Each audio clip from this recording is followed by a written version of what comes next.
Hello, my name is Josh Oakes, and I'm honored to have you on this video with us today. We have an exciting set of three subjects today and four incredible experts. Today we're talking first about Kik Messenger and how this app can be really bad for your whole family, especially your students. Second, we're going to talk about privacy, and we're not going to get political, but we're going to talk about this new app issue that is coming out with iPhone where the government asked, hey, Apple, can you please build in some security features so that we can get into it? And next, what we're going to talk about is productive screen time, if that is even a thing, which I truly believe there is some productive screen time. I've got three experts. We're going to start with a Kik Messenger question. Can Kik be safe? I've got Jerry Simpson and Jared Agnew, both the co-founders of NetPure, a secure parent-controlled Wi-Fi network for every device in your home in 2 steps. Gentlemen, welcome to the video. Thank you. Thanks for having us. Hey, can this Kik app be safe at all for students? So the thing that we do a lot of education at NetPure as a way to try to inform parents and help them make smart decisions. And what we find is that a lot of times they get lists from schools, a list of apps that their kids shouldn't use. And unfortunately, that list, it changes all the time. It's really hard to keep up with. So what we try to do to enable parents and just help them figure out by behavior what's bad is from some dialogue that we've had with some of our customers and clients. Last week, even, I reached out to a connection of mine through LinkedIn who's the Department of Homeland Security Child Exploitation lead, and asked them about what are some of the things that they see out there so that we can always, of course, stay fresh. And the one thing we really want to impress upon parents is that if they see apps that combine anonymous messaging with geographic matching, so they allow you to get in touch with someone you don't really know who they are, and it's local, because the people that are exploiting children, their ambition is to eventually make physical proximity connection. That those are the absolute most dangerous, and if instead of using a list of names, that those are the things that they should look for, is that combination. So Kik obviously falls into that category, and right here in our state, unfortunately, it's a tragedy. There's a 13-year-old girl was murdered. She met her murderer on Kik. She was, using it somewhat like a dating site and wanting to meet people outside of the way that she normally would, and she unfortunately met her murderer through Kik. What makes Kik particularly dangerous is that not only does it combine the anonymous messaging with geographic matching, but Kik is not an American company, and as such, there's different rules and laws about how they are to cooperate with law enforcement in the United States. And predators know this, and as such, they realize that our FBI, that our law enforcement isn't going to get the same cooperation out of them. Predators tend to target apps like that. A lot of parents ask us, well, what about Google Hangout? What about Gchatting? Gchat doesn't match with location. It also, you could in theory be anonymous, but what online predators know is that Google is best in their business at figuring out as much about you as possible, and as anonymous as you might try to be, they're very, very good at being able to reverse engineer exactly who is behind any anonymous message, because they're an advertising company at heart. And so we don't deem that in the same class as something like Whisper, Kik, Snapchat. Okay, great. Well, that's a great answer. I like how you said it really comes back to a couple things. It's not in the U.S. It's never safe if you're giving away your location data. I like that.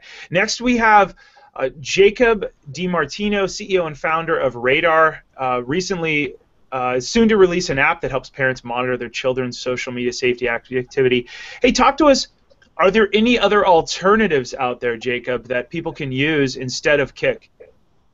I think there are. I talk to a lot of parents with my company, and we sit down, and the conversations I've had about Kik, just so you know, just kind of piggyback the earlier comments, is so true. The anonymous texting and just apps that allow texting within the app, they're very, very dangerous, very dangerous. I talk to a lot of parents where their kids have actually been bullied through apps like this. But as you can see, it gets very dangerous just outside of bullying too. So things that we suggest, things that can be more controlled, FaceTime is a big one if the parents can have some control on that.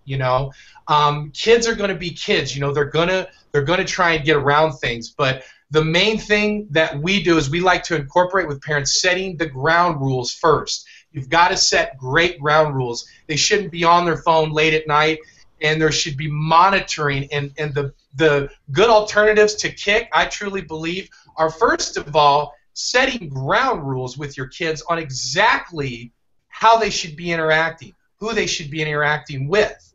You set those ground rules, and then they'll go out and they'll find apps that they can, conversate and communicate with others within. But these apps where, like we said, they're overseas and they're not governed really well, and there's instant texting and messaging. It's crucial that parents really keep an eye on this stuff because it's already out of hand. We're at an unprecedented level. That's a good point. Now I have one of my favorite people, Dr. Don Austin, Superintendent at Palos Verdes Peninsula Unified School District, on the video with us today. Hey, Dr. Austin, what do you tell parents? You've got a lot of students in your school district, and you oversee a lot of educators. What do you tell parents about these bad apps, and what key takeaways can they get to keep their kids safe? Josh, thanks for having me on today. A couple things. I think it's going to be impossible for parents to keep up with every app that comes out. And I think if that's their goal, they're always going to feel a higher level of anxiety because it just isn't possible to keep up with everything. But what we're trying to tell our parents and our teachers is know the right questions to ask kids. And I had a little experience with this morning. I was talking to my daughter, who's a senior in high school, and I said, "Well, I'm preparing for this conversation about the Kik app. What would you say about it?" And interesting, immediately I saw a little anxiety with her. So now I'm wondering if she's on Kik. But she said the very first thing that came up with her is that it's anonymous. So because it's anonymous, that was the very first thing out of her mouth. As a parent and as an educator, that leads me now to the ability to have more questions about why that's a good or a bad thing and what her thought is. The second thing she came up with, though, is the ability to search, which she thought was a really bad thing. Again, another opportunity to have a conversation with a student. So now I don't have to be the expert in every app that comes out. But they're keeping up with websites and information like you provide on your sites, and we send out through social media all the time here in our district. We at least now know the questions to get the conversation started. And now we can talk about, okay, it doesn't matter what the app is. Yeah. How should we act in these environments? And so that's where we spend the bulk of our time. That's really great. Hey, I want to show everybody that's watching this video on YouTube right now. I've opened up the Kik app, and I was speaking in a city 2 weeks ago to a bunch of students that were juniors in high school, and I said, hey, raise your hand if you have ever gotten random people adding you on Kik. And any of you that are watching this that have students in your family, I want you to ask them, A, do you have the Kik app? B, has anyone ever added you? Let me show you this. I have one friend on Kik because my book that I wrote, which is somewhere around here, she's the Canadian designer. She lays out my book. She's excellent at it. She said, use Kik to contact me and I'll dial you via Skype. Okay, so I have one friend. No one has my, only Natasha is my friend. But look at what happens, and this happens to children all the time.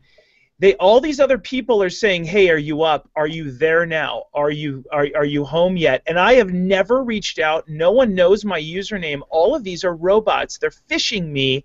This is what creeps me out. And when I was in my speech recently, I asked students, does anyone ever add you? And these juniors and seniors in high school in whatever city I was in, they said, yeah.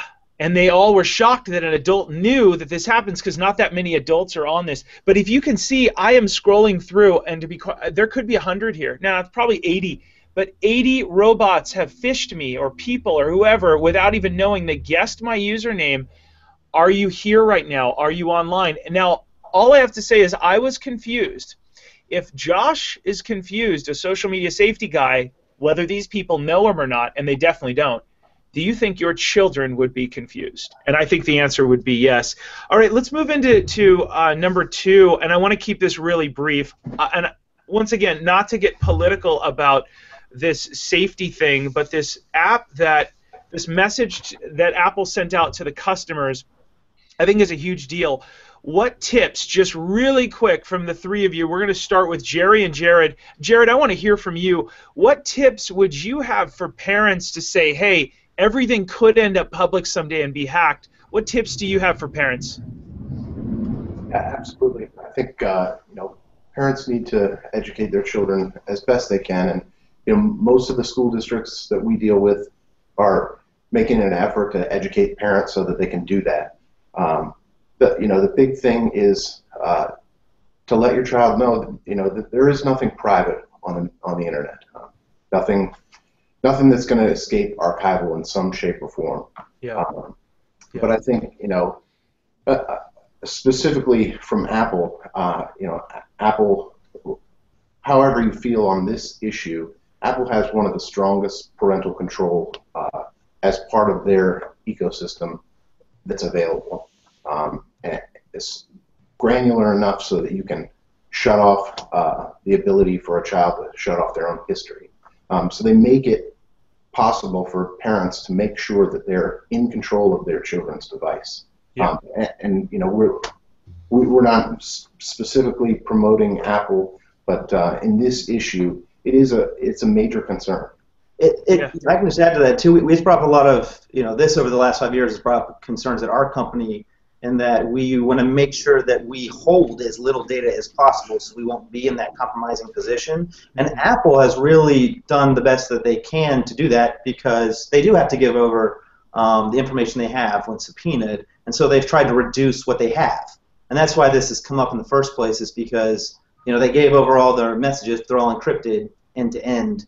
And so now the government, to try to track these terrorists down, they want to get the end point and get that data on there. So we really encourage parents to look at what their kids use, and then do a quick query on those companies and how much of your data do they hold. Yeah. That's very wise advice. You think things are free on the web, but do they really have information that could go bad? Snapchat's a big issue there. I think we would all agree. Oh, mom, dad, this is a free app, and it disappears.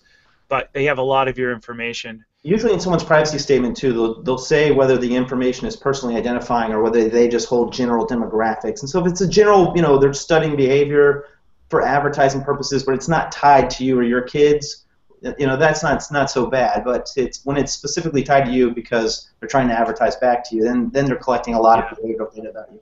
Yeah, let's. That was really great. I liked your tips. I want to move on just real quick, because we've got a lot of parents watching this. We've got educators.